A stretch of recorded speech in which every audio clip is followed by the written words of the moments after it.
सबसे पहले तो धन्यवाद करना है आदरणीय प्रधानमंत्री श्री नरेंद्र मोदी जी का। सदा उन्होंने जम्मू कश्मीर को प्राथमिकता में रखा है और कटरा वैष्णो देवी की इस धर्म नगरी को भी हमेशा प्राथमिकता प्राप्त हुई है। कटरा का वो पहला रेल स्टेशन था जिसका लोकार्पण प्रधानमंत्री बनने के बाद मोदी जी ने सबसे पहली बार किया था, और प्रधानमंत्री बनने के बाद वो पहला स्टेशन जिसका लोकार्पण उनके हाथों से हुआ। उसके उपरांत कटरा उत्तर भारत का वो पहला स्टेशन था जहां वंदे भारत प्रारंभ हुई। उससे पहले चंद एक स्टेशन वाराणसी इत्यादि तक ही वंदे भारत सीमित थी। इसी प्रकार कटरा वो पहला रेल स्टेशन उत्तर भारत का जहां दूसरी वंदे भारत भी प्रारंभ हुई।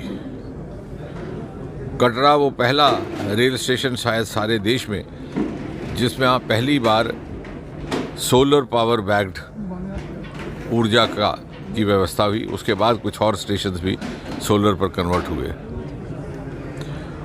और कटरा शायद पहला ऐसा धर्मस्थल, आस्था स्थल का रेल स्टेशन जिसे अमृत स्टेशंस की सूची में आज सम्मिलित किया गया है। और आने वाले समय में जहां एक और उधमपुर एक बड़ा महत्वपूर्ण जंक्शन बनकर के उभरेगा, कटरा रेल स्टेशन अपने में एक आकर्षण का स्थल होगा उन सभी यात्रियों के लिए, पर्यटकों के लिए जो कश्मीर घाटी के शेष भारत से जुड़ने के बाद इसी रास्ते से होकर के अपनी यात्रा करेंगे। और यहाँ पर दुनिया का सबसे ऊंचा रेल का पुल भी इसी स्टेशन के काफ़ी नज़दीक है, वो भी एक अपने में आकर्षण रहेगा।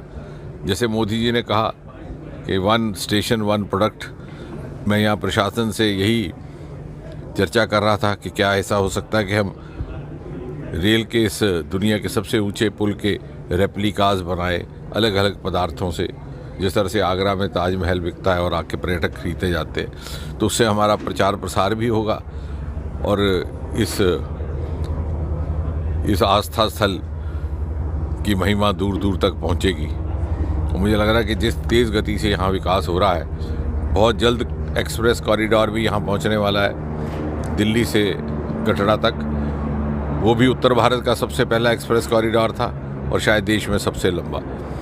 दूसरे शब्दों में ये भी कहा जा सकता है कि यहाँ रहने वाले लोगों के लिए एक से अधिक विकल्प हो जाएंगे यातायात के। सड़क के माध्यम से भी जा सकते हैं, उसमें भी 4, 5, 6 घंटे में वो दिल्ली पहुँच जाएंगे।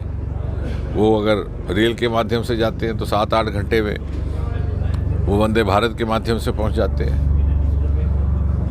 और आने वाले समय में दोनों ही तरफ, अगर वो कश्मीर की तरफ जाएंगे तो वो भी 2-3 घंटे में, सड़क में भी और रेल में भी।